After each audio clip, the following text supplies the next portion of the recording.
The Adventures of Supercar Zombie Girl, Chapter 2. I take the off-ramp, downshifting and spitting revs. I make a right and head toward the neon sign. The gas station looks empty of cars, but the lights are on in the convenience store. I am hoping the stolen credit card works. I will spare you the gory details how I got it. If the card doesn't work, I will need to take a less savory approach. I pull up to a pump and swipe the card. I can already see that I've caught the attention of the clerk. I mean, how could I not in a Ferrari so late at night? He is attempting to see around the pump to get a look at me, but I block his chance to see my beautiful zombie face. I swipe the card and wait for approval, but then the pump says, "Please see cashier." I look at the card. The expiration date is still 2 years away. What could be the problem? I lift the nozzle from its cradle and hang it up again to clear out the memory, then swipe the card again. "Please see cashier." Oh well, there's my cue. I really don't want to see the cashier, but I won't be getting my gas otherwise. I plan my route to the front door by walking away from the station, absorbed by darkness, not wanting to give the clerk the heads up. This is going to have to be quick.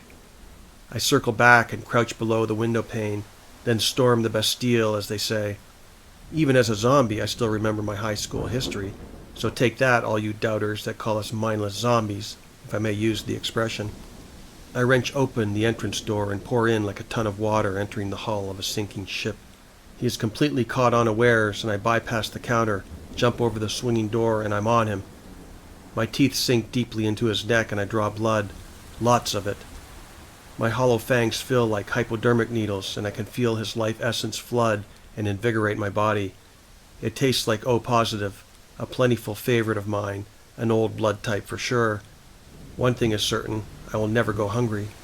I want to eat his brain too, but I know that the closed-circuit cameras already caught me, so I need to make it quick, especially if those cameras are tied to the head office, or worse yet, law enforcement. I am not waiting to find out. I let his limp body slump gently to the floor and caress his face. "I'm sorry," I tell him. "I'm sorry." I activate the pump from the register and sprint out of the store to my ride. I activate the pump and hustle to feed my Ferrari with high-octane fuel. She gulps the liquid gold, and in less than a minute, the pump shut-off is triggered. "Full tank, baby." You might think I'm foolish for leaving fingerprints, but you haven't thought this through, have you? I have no fingerprints, silly. They decayed a while ago, and they're gone for good. You can't trace me that way, so try again. I slam the nozzle to its cradle. Time to fly. I take a route not traveled before. I can feel the blood of the store clerk flowing through my veins, providing me with needed nutrients, necessary hemoglobin that powers me to navigate the Ferrari. We work as a symbiosis, me, the Ferrari, eating asphalt and piercing the night at speed. I feel alive. I watch the tachometer vying to grab my attention from the road, to watch it spin and writhe an electronic dance in the gauge cluster. I watch my speed ratchet upward at a dramatic rate while cool autumn air rushes in, blowing my earthy hair in the most sensuous of manners. A part of me feels human again, a strangely invigorating sensation, but also a vile thing that I reject. I am reborn to a better form of existence, leaving behind my worthless human shell forever, yet a part of me still reminisces of times gone by. I shift the gear with the paddles, and the engine rages behind me, an inferno of firing cylinders, spinning wildly within their burning chambers. I steer for the highway again and take on a wide open stretch of freshly paved road. The steering is a bit twitchy on the new asphalt. I love this car. The miles click off the odometer, and I'm having way too much fun. Then I realize that 2 hours slip by on the precious night clock without me being fully aware. That's when you know you're in the zone. I need to turn this supercar around. I need to go back before daylight, as you might have guessed. I take the next exit ramp and see the dark silhouette of a sedan parked off to the side of the shoulder. I rein in the wild horses and pass them by at residential speed, then check my mirrors for any hint of the red and blues. Nothing. I make a left to get me back on the other side of the highway and take the entrance ramp. I check my mirrors again. Now I'm being followed. Damn it! I test him by switching lanes after I merge onto the highway. He mirrors my move and changes lanes too, keeping some distance, but not so much that I can't appreciate I'm being followed. He must think I'm a zombie not to notice. You have to admit that last comment was funny, no? I change lanes again, signaling to the right. He does the same. Okay, it's on. I downshift and mash the throttle. Red and blue lights ignite and swirl in my rearview mirror, but I'm not stopping. Would you? I snap through the gears, aiming for high, and in scant seconds I'm doing triple digits, my Ferrari exhaust scoffing at the posted speed limit, which I regard as simply pedestrian. The marauding police officer and his useless cruiser struggle to keep up. He clearly did not know who he was dealing with, but if he did, I consider him a bigger fool than I imagined. I check my mirrors and now can only see a flashing speck of dust. I keep the throttle planted, knowing that I am no longer in a race against the long arm of the law. I am now racing against time before sunrise. Time is flying and I need to get home. Before long, I'm at an exit ramp and pointing my Ferrari toward a crossroad, Elm Avenue. I signal left and cruise along the darkened road.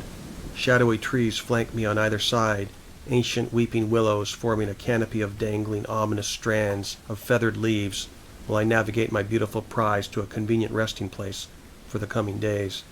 Ahead I spot the wrought iron fence, a point of dead reckoning.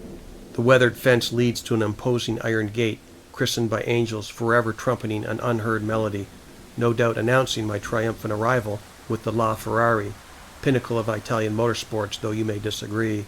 But what you must agree is she's all mine. I stop to open the gate. I use my tools to snap open the padlock. I let the thick links of chain rattle to the ground, and the gates creak on my insistence to open them wide and let me in. Locking the gates to a cemetery, a very old cemetery, seems absurd. It makes you wonder if they want to keep the dead from wandering away. Such a ludicrous notion. We all know the dead can never rise again, right? Tahi! They never took me into consideration, did they now? I drive past a pair of cemetery cameras that I smashed quite some time ago. I cannot for the life of me, oh, there I go again with irony. Should I say for the death of me? Yes, I cannot for the death of me understand why they haven't replaced those cameras. They must have budgetary constraints. Or nobody cares. More likely the latter. Oh well, if they don't care, why should I? It's my home, not theirs. They're just paid to mow the lawn and dig holes in the ground, though I haven't seen much of that as of late. I toss a few revs at the many gravestones that surround me, wondering if my supercar can indeed wake the dead, but nothing happens. I'm the only one in this place with my, shall I say, unique abilities. The high-intensity lights carve a path to one lonely crypt at the end of the road. I check for any human activity, just to make sure I'm safe. Zombies, contrary to the movies, are actually very few and far between. We are not the epidemic that storytellers might have you believe. Do we spread our faith, if you can call it a faith? Perhaps you prefer infection, which to me sounds so callous. But yes, we spread the good word. The process is very slow and much of the world remains unaware of us. We are very good at hiding our condition, if you want to call it that. We don't always recruit converts either. Much of the time we simply eat our victims, which means we eat the evidence, and so they never rise to become part of our slow-growing militia of the undead. I would, in theory, be the brains of the outfit, being part vampire and all, but I'm not interested in the job. I just want to steal cars and joyride. That's my reason for being, if I can express it as such. So there you are. Oh, nearly missed my entrance point. I bring the Ferrari to a stop and make a sharp turn toward a wooded area. I drive in past two gnarly weeping willows that look so old they must have been saplings before electricity. This is an old cemetery, a full cemetery, and virtually no one visits here anymore. I challenge you to go to any cemetery at all, where the headstones are old and worn. You won't see anyone there. It doesn't take long to be forgotten, and most of us barely know our relatives beyond our grandparents, and I bet a pint of blood that none of you ever visit your great-grandparents at their final resting spots. I sure don't remember them, and I have a better reason than any of you not to remember mine. I have zombie brain fog, don't you know? Deeper I delve into the wooded area, a desolate piece of land given up by the living and claimed by the dead. This cemetery is deader than you think. Why they ever installed cameras in the first place is baffling. They must have been bored out of their skulls. I nestle the Ferrari next to a Lamborghini Diablo, another one of my earlier conquests. I would like to believe that law enforcement will never find my treasures here, and I am probably right, at least for now. I silence the engine and sit within the confines, enthralled by the engineering of this automotive marvel. It won't be long before the first rays of dawn begin to penetrate the dense woods. Maybe I'll take the Lamborghini next time, because I imagine the Ferrari dealer will be madder than hell when he opens in the morning to see a vacant spot in the showroom. There'll be a lot of law enforcement looking for this Ferrari, which logically follows that they will be looking for little old me. I push up on the butterfly door and lift my way out, stumbling over my lanky legs like a drunken boxer. Good footwork in the car, not so much getting out. Hey, it's a low-slung car, so don't fault me for that. I push down on the driver's door and it closes with a quiet latch, and I activate the alarm.